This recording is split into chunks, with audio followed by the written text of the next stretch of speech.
छत्रपति शिवाजी महाराज की, छत्रपति शिवाजी महाराज की।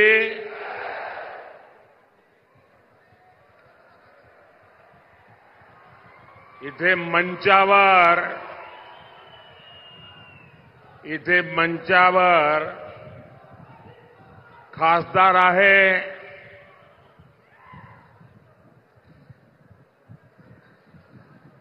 आणि एक कामदार सुद्धा आहे।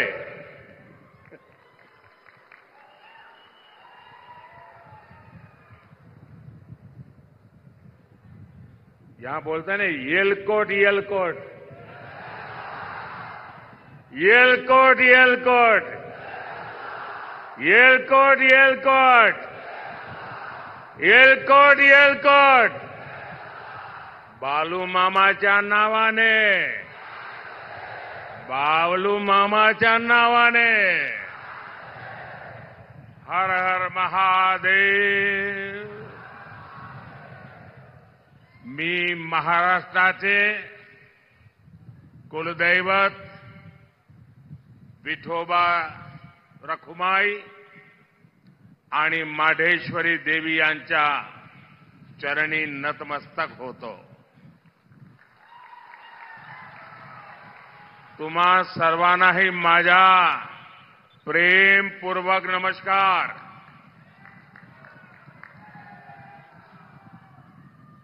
छत्रपति शिवाजी महाराज की इस पवित्र भूमि को मैं श्रद्धापूर्वक नमन करता हूं। ये धरती संतों की है। वारकरी संप्रदाय, अनेक संतों का आशीर्वाद हम सबके ऊपर है। उनकी प्रेरणा से आज मोदी विकसित भारत के लिए आपसे आशीर्वाद मांगने आया है। सबसे पहले तो मैं क्षमा मांगता हूं। क्षमा इस बात की कि हमारे देश के पॉलिटिशियनों ने ऐसी आदत डाली है कि सभा अगर 11 बजे घोषित होती है तो नेता 1 बजे आता है, और जनता को भी धीरे धीरे आदत लग गई, हां यार वो तो 1 बजे आएंगे। अब मेरी मुसीबत है कि मैं समय पे आ जाता हूं, और उसके कारण बहुत से नागरिकों को अन्याय होता है। मैं आया हूं तब से देख रहा हूं पूरा जुलूस आ रहा है वहां से।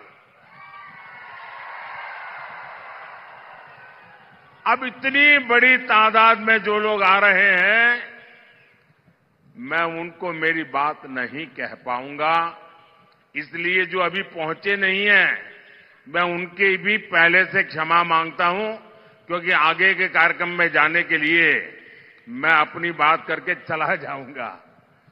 तो आप कृपा करके मुझे क्षमा कीजिए।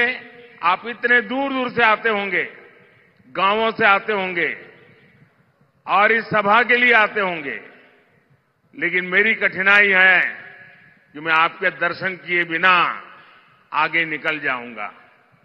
तो मैं क्षमा करके मेरी बात शुरू करता हूं।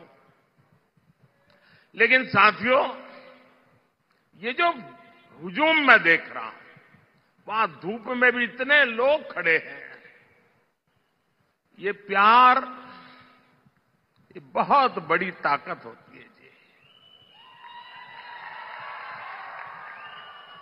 इतनी बड़ी तादाद में माताएं बहनें आशीर्वाद देने आए, जीवन में इससे बड़ा सौभाग्य क्या होता है जी।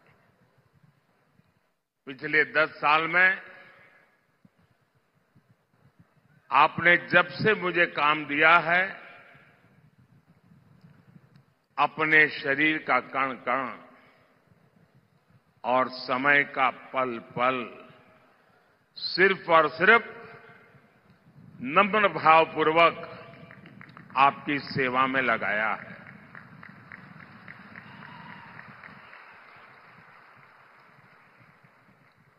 आज देश के लोग महाराष्ट्र के लोग मोदी सरकार के 10 साल और कांग्रेस सरकार के 60 साल में अंतर देख रहे हैं। जो कांग्रेस 60 साल पंचायत से लेकर के पार्लियामेंट तक उन्हीं का राज था और किसी की आवाज ही नहीं थी, विपक्ष तो था ही नहीं और मीडिया भी बहुत छोटा था उस समय। लेकिन 60 साल में जो नहीं कर पाए, ये आपके सेवक ने 10 साल में करके दिखाया है।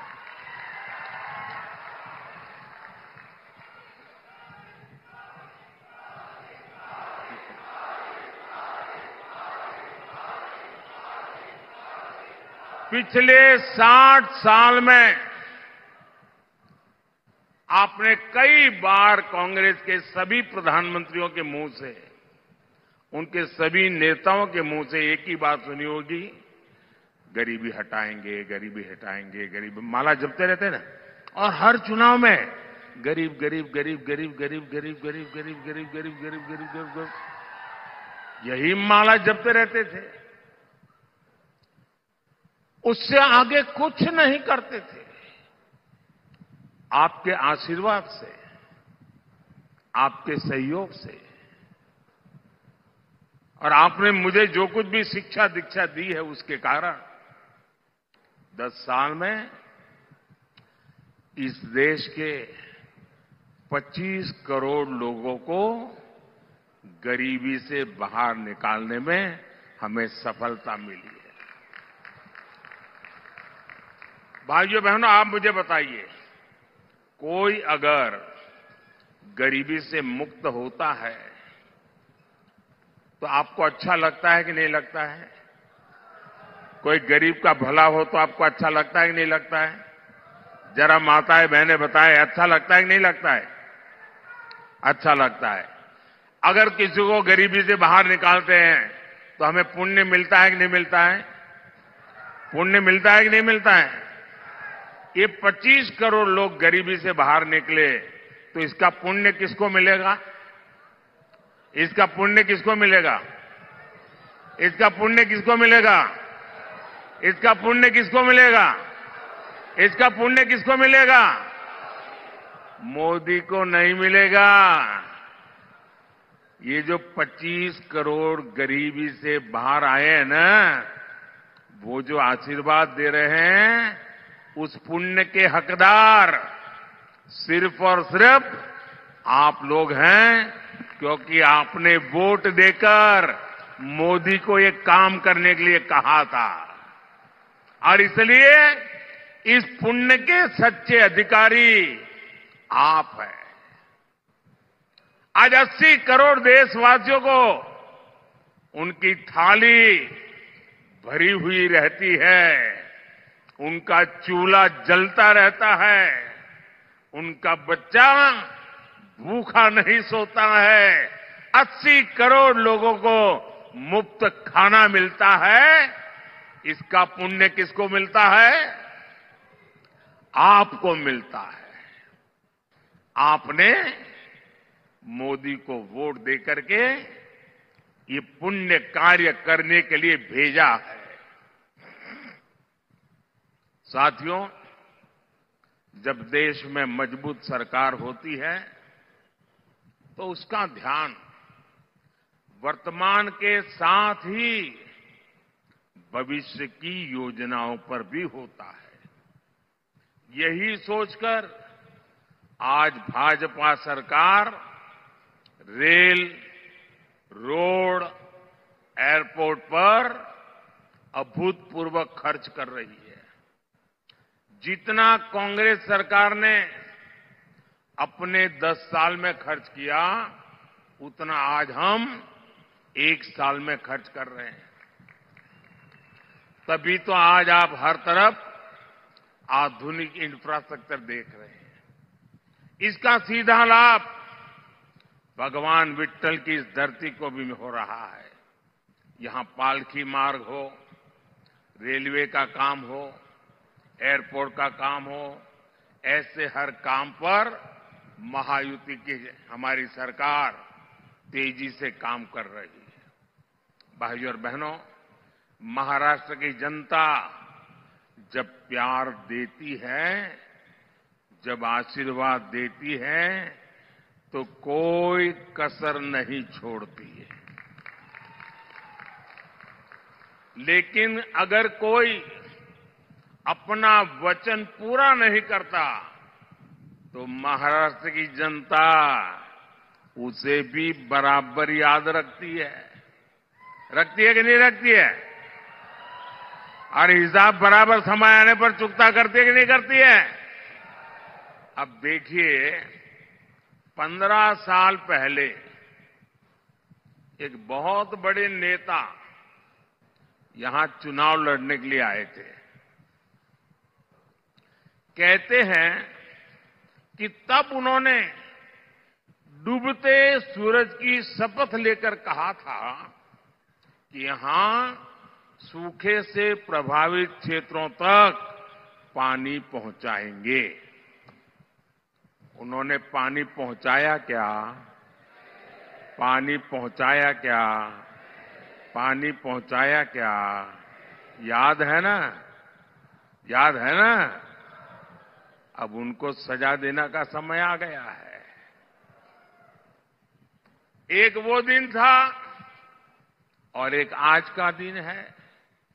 वो यहां से चुनाव लड़ने की हिम्मत नहीं जुटा पाए। साथियों, विदर्भ हो, मराठवाड़ा हो, बूंद बूंद पानी के लिए तरसाने का ये पाप सालों साल से होता रहा है। कांग्रेस को 60 साल तक देश ने राज करने का हक दिया, काम करने का मौका दिया। 60 साल में दुनिया के अनेक देश पूरी तरह से बदल गए, लेकिन कांग्रेस किसानों के खेत तक पानी भी नहीं पहुंचा पाई। 2014 में देश में 99 सिंचाई योजना ऐसी थी, करीब 100 सिंचाई ऐसी योजनाएं थी जो कई कई दशकों से लटकी पड़ी थी। इसमें भी सबसे ज्यादा 26 परियोजनाएं महाराष्ट्र की थी। सोचिए कितना बड़ा धोखा इन लोगों ने महाराष्ट्र को दिया है। साथियों, हर खेत में पानी पहुंचाना, हर घर तक पानी पहुंचाना, ये मेरे जीवन का बहुत बड़ा मिशन है। 2014 में सरकार बनने के बाद मैंने पूरी शक्ति इन सिंचाई परियोजनाओं को पर लगा दी। आज कांग्रेस की लटकाई वो करीब करीब 100 सिंचाई परियोजनाओं से 63 परियोजनाएं पूरी हो चुकी है। जिस नीलवांडे डैम का इंतजार 50 सालों से हो रहा था, उसे हमने पूरा करवाया। गौसीखुर्द परियोजना का ज्यादातर काम एकनाथ जी, अजित दादा और देवेंद्र जी की टीम तेजी से पूरा कर रही है। हमारी सरकार 5 साल में ही 11 करोड़ से ज्यादा घरों तक नल से जल पहुंचा चुकी है। 10 साल में माइक्रो इरिगेशन का दायरा भी 2 गुने से अधिक बढ़ा है। इसका लाभ यहां केले की पैदावार से जुड़े किसानों को भी हो रहा है। साथियों, जब देश की आजादी के 75 साल हुए, इतना बड़ा उत्सव था, कोई और नेता होता तो क्या करता? कोई एक बड़ा स्तंभ खड़ा कर देता, उस पर अपना नाम लिखवा देता, कोई ऐसी चीज बना कर देगा खुद के नाम पर जड़ देता। लेकिन देश जब आजादी के 75 साल मना रहा था तब मोदी को खुद के लिए कुछ करने का विचार नहीं आया, सरकार का नाम कमाने का विचार नहीं आया। तब मैंने संकल्प लिया था कि देश के हर जिले में 75 साल के निमित्त 75 अमृत सरोवर बनवाऊंगा। अमृत सरोवर अभियान के तहत अनेकों अमृत सरोवर देश के हर जिले में बने हैं। ये अमृत सरोवर मेरे दिमाग में मेरा किसान था, मेरे दिमाग में खेत था, मेरे दिमाग में सूखे खेतों को पानी पहुंचाने का एक संकल्प था। ये अमृत सरोवर आज की नहीं बल्कि आने वाली पीढ़ियों को भी बहुत काम आने वाले हैं। साथियों, ये हमारा महाराष्ट्र तो सहकारिता की धरती है। यहां के हमारे शुगर कोऑपरेटिव की किसानों को सशक्त करने में बहुत बड़ी भूमिका रही है। मोदी देश की पूरी ग्रामीण अर्थव्यवस्था में सहकारिता के दायरे को बढ़ाने के लिए प्रतिबद्ध है। इसलिए 2019 में जब आपने फिर पूर्ण बहुमत की सरकार बनाई तो हमने पहली बार देश में सहकारिता के लिए अलग मंत्रालय बनाया, अलग मिनिस्ट्री बनाई। हमने देश भर में 10,000 किसान उत्पादक संघ एफपीओज बनाने का अभियान शुरू किया, जिसमें से 8,000 बन भी चुके हैं। यहां महाराष्ट्र में एफपीओ शानदार काम कर रहे हैं। ऑनलाइन बिक्री से लेकर एक्सपोर्ट तक यहां के हमारे किसान उत्पादक संघों का दायरा लगातार बढ़ रहा है। ये हमारी पीएसएस उनको भी मजबूत किए जा रहा है। इनको सरकार की अनेक दूसरी योजनाओं की सेवाएं देने के लिए भी तैयार किया जा रहा है। आने वाले 5 वर्षों में सरकार का लक्ष्य 2 लाख सहकारी समितियां बनाने का है। साथियों, आप सभी जानते हैं कि जो छोटा किसान होता है उसके पास भंडारण की पर्याप्त सुविधा नहीं होती है, इसलिए उसे मजबूरी में कम दाम पर अपनी उपज बेचनी पड़ती है। अब हमने दुनिया की सबसे बड़ी अन्न भंडारण योजना पर काम शुरू किया है। इसकी जिम्मेदारी भी सहकारी संस्थाओं को दी गई है। इसे किसान को अपने हिसाब से उपज मार्केट में लाने का विकल्प मिलेगा। बीजेपी ने अपने संकल्प पत्र में प्याज, टमाटर और आलू किसानों की उपज की भी चिंता की है। आने वाले 5 साल में देश भर में विशेष स्टोरेज क्लस्टर बनाए जाएंगे। इसका बहुत बड़ा फायदा महाराष्ट्र के प्याज किसानों को होगा। साथियों, ये अगाड़ी वाले किसानों को लेकर के बड़ी बड़ी बातें आज करते हैं। 2014 से पहले जब इनकी सरकार थी तब क्या स्थिति थी, एक किसानों को याद दिलाना मेरा दायित्व है। और मैं यहां किसी की आलोचना करने नहीं आया हूं। मैं देश की जनता को, महाराष्ट्र की जनता को, मेरे देश के किसानों को सच्चाई से अवगत कराना चाहता हूं। 10 साल जब रिमोट कंट्रोल वाली सरकार चलती थी तब यहां के कद्दावर नेता देश के कृषि मंत्री थे।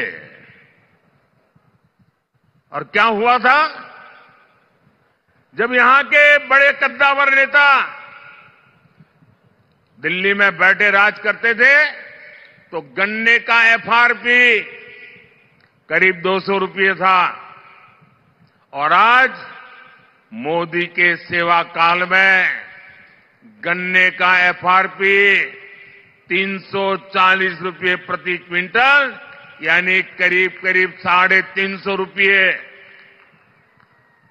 जब ये कद्दावर नेता वहां कृषि मंत्रित्व के नाते बैठे थे तब गन्ना किसान अपने एरियर के लिए शुगर कमीशन के ऑफिस का चक्कर लगाते थे।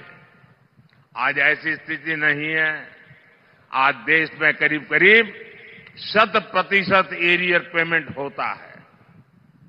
2014 में गन्ने का एरियर पेमेंट 57,000 करोड़ रुपए का था और इस साल 1,14,000 करोड़ रुपए की पेमेंट हुई है। इसमें 32,000 करोड़ रुपए महाराष्ट्र के किसानों को मिले हैं। साथियों, इनकम टैक्स को लेकर हमारी शुगर मिल्स 90 के दशक से परेशान थी और ये कद्दावर नेता दिल्ली में बैठे थे। मैं उनको बार बार समझाता था कि भाई आपके महाराष्ट्र में भी ये कोऑपरेटिव मिले हैं शुगर की, गुजरात में भी है, परेशानी हो रही है। मैं गुजरात का मुख्यमंत्री था, चिट्ठियां लिख रखता था, मिलकर के बताता था, लेकिन 2014 से पहले ये कद्दावर नेता का डिपार्टमेंट होने के बावजूद भी शुगर मिल्स की इनकम टैक्स की समस्या का समाधान नहीं किया। जब मोदी को सेवा करने का मौका मिला, एनडीए की सरकार बनी, तो हमने उसका समाधान कर दिया। हमने कोऑपरेटिव शुगर मिलों को 10,000 करोड़ रुपए की राहत दी, यानी पुरानी इनकम टैक्स डिमांड माफ की, कानूनी मामलों का समाधान भी किया। इसका फायदा हमारे गन्ना किसानों को हुआ। मार्च 2023 से शुगर मिलों को हमने 10,000 करोड़ रुपए का विशेष लोन का प्रावधान भी किया है, ताकि शुगर मिल हर प्रकार का काम तेजी से कर सके, किसानों की पेमेंट न रुके। जब यहां के कद्दावर नेता दिल्ली की सरकार में थे, तब सरकार ने देश के किसानों से सिर्फ 7.5 लाख रुपए की खरीद की थी, 7.5 लाख करोड़ की। आज 10 साल में 20 लाख करोड़ रुपए की खरीदी हमने करके दिखाई है। कहां 7.5 लाख करोड़ और कहां 20 लाख करोड़। महाराष्ट्र के दलहन तिलहन किसानों से 16,000 करोड़ रुपए की खरीद हमारी सरकार ने की है। साथियों, पहले दिल्ली से किसान के नाम पर थोड़ा भी पैसा निकलता था तो यहां कांग्रेस का पंजा उसे लूट लेता था, लेकिन अब दिल्ली में आपका ये बेटा बैठा है। अब दिल्ली से आपके हक की निकली पाई पाई आपके खाते में पहुंचती है। पीएम किसान सम्मान निधि के तहत 3 लाख करोड़ रुपए किसानों के खाते में जमा हुए हैं। इसमें से महाराष्ट्र के किसानों को भी हजारों करोड़ रुपए मिले हैं। साथियों, बीते दशकों में किसानों ने अन्न की पैदावार में भारत को आत्मनिर्भर बनाया है। अब हमारा संकल्प है विकसित भारत में अन्नदाता विकसित भारत की ऊर्जा बने, अन्नदाता ऊर्जा दाता बने। 10 साल पहले देश में सिर्फ 40 करोड़ लीटर इथेनॉल उत्पादन होता था। अब देश में 500 करोड़ लीटर, उससे भी ज्यादा इथेनॉल का उत्पादन होता है। इससे पिछले 10 सालों में किसानों के पास 70,000 करोड़ रुपए अतिरिक्त गए हैं और ये पैसा गन्ना किसानों को मिला है। साथियों, हमने गोवर्धन योजना भी शुरू की है। एनडीए सरकार देश भर में गोवर्धन प्लांट लगा रही है, ताकि पशुओं के गोबर से गैस से बिजली और किसानों की कमाई भी बढ़े। इसमें से जैविक खाद पैदा हो, ताकि हमारी जमीन के लिए काम आ जाए और कम कीमत में उपलब्ध हो। साथियों, किसानों को सौर ऊर्जा दाता बनाने पर भी हम काम कर रहे हैं। पीएम कुसुम योजना से सोलर पंप के लिए खाली पड़ी जमीन में छोटा सा सोलर प्लांट लगाने के लिए सरकार मदद दे रही है। इससे किसान मुफ्त बिजली भी उपयोग कर पाएगा और बाकी बिजली सरकार खरीदेगी। अब तो मोदी ने हर परिवार के बिजली बिल को जीरो करने का बीड़ा उठाया है। पीएम सूर्य घर मुफ्त बिजली योजना बनाने के पीछे यही उद्देश्य है। इसके तहत घर की छत पर सोलर पैनल लगाने के लिए सरकार मदद करेगी, बैंक खाते में पैसा डालेगी। जितनी जरूरत हो उतनी मुफ्त बिजली का उपयोग करो और बाकी बिजली सरकार को बेच दो, कमाई करो। यानी बिल भी जीरो और बिजली से कमाई भी। ये होता है मोदी की गारंटी का मतलब।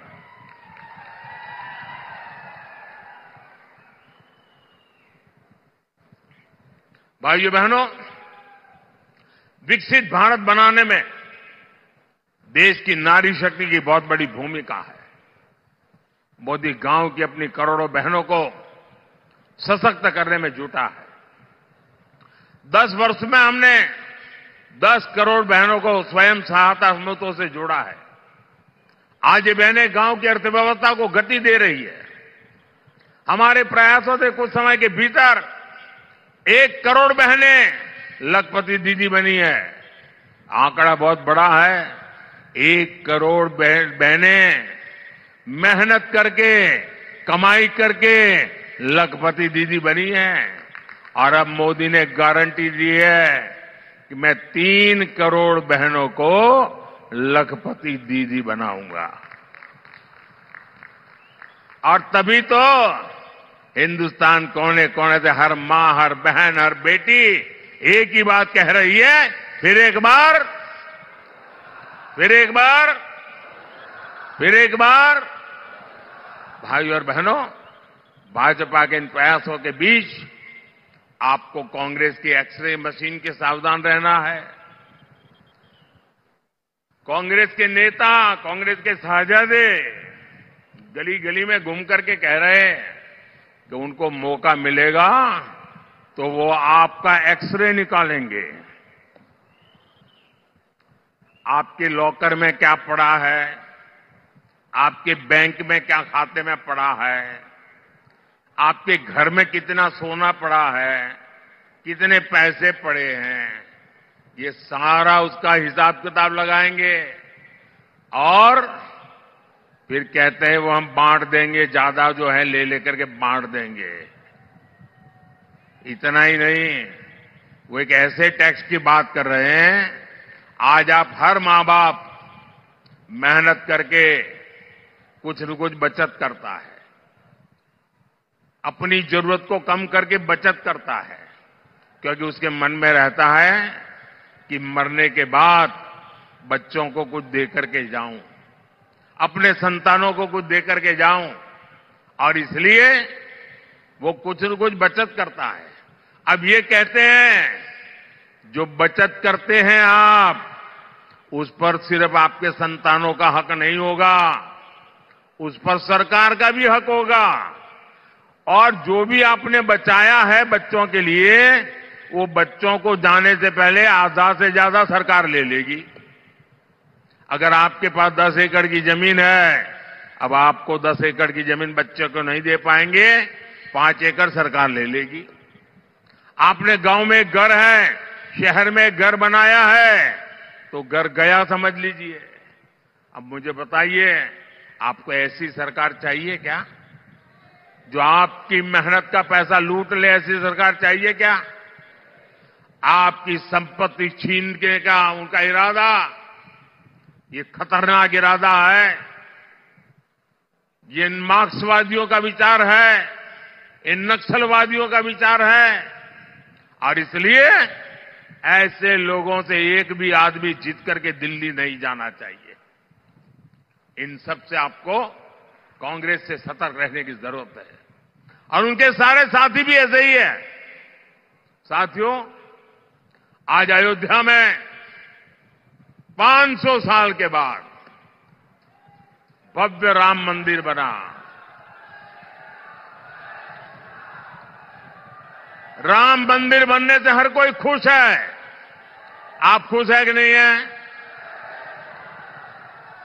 अब मुझे बताइए भाई, कि अंग्रेजों के जाने के बाद, देश आजाद होने के बाद पहले ही दिन राम मंदिर का काम शुरू होना चाहिए था कि नहीं होना चाहिए था?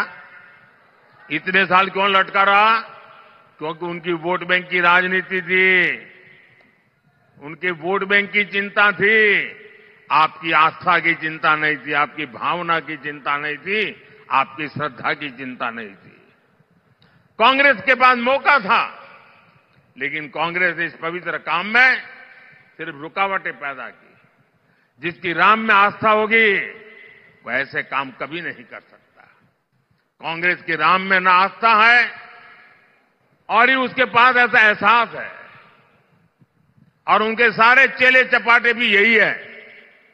ऐसा काम कोई डरी हुई पार्टी नहीं कर सकती, तुष्टीकरण के दबाव से गिरी हुई पार्टी नहीं कर सकती। ऐसा करने के लिए जो साहस चाहिए होता है, वो साहस मोदी ने दिखाया है। और डंका की चोट पर 500 साल का इंतजार खत्म हो गया, राम मंदिर बन गया। और ये कहते थे राम मंदिर बनेगा तो आग लग जाएगी। कोई आग लगी क्या? मंदिर बना कि नहीं बना? और भाइयों बहनों, 500 साल के बाद जो सपना पूरा हुआ है ना, उसका कारण आपका एक वोट है। आपके वोट की ताकत है जिसने 500 साल के इंतजार को खत्म किया है। इस पुण्य के हकदार आप हैं जिनके वोट की वजह से पवित्र काम पूरा हुआ। भाइयों और बहनों, आपका वोट मजबूत भारत के लिए, एक मजबूत सरकार बनाने के लिए पड़ना चाहिए। अब मुझे बताइए, जिनके पास कभी 400 एमपी हुआ करते थे, वो पार्टी आज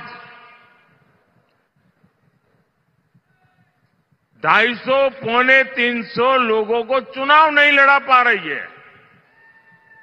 अगर सरकार बनानी हो तो 272 तो सीट चाहिए भाई। वो इतनी लड़ा नहीं रहे, तो सरकार बनेगी कैसे? जीतेगी कैसे? और इसलिए जो सरकार बनाने के लिए लड़ ही नहीं रहे हैं, तो उनके लिए आपका वोट बर्बाद करने की जरूरत क्या है?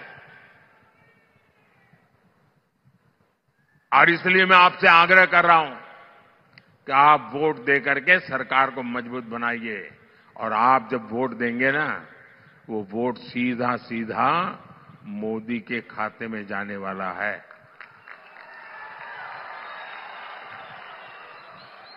7 मई को गर्मी कितनी ही क्यों न हो, पहले मतदान फिर जलपान। मतदान किए बिना जलपान नहीं करेंगे, ये हमें संकल्प करना है।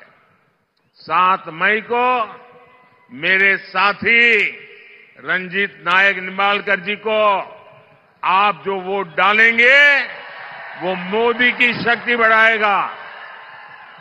माड़ा के लोगों से मेरा एक आग्रह और है, आप इनको तो जिताइए, लेकिन मेरा एक और काम करिए। यहां से जाने के बाद गांव में, मोहल्ले में, परिवार में सबको बताना कि अपने मोदी जी आए थे और मोदी जी ने आपको नमस्कार भेजा है, प्रणाम भेजा है। मेरा प्रणाम पहुंचा देंगे, सभी को मेरा प्रणाम पहुंचा देंगे। मेरे साथ बोलिए, भारत माता की, भारत माता की, भारत माता की। बहुत बहुत धन्यवाद।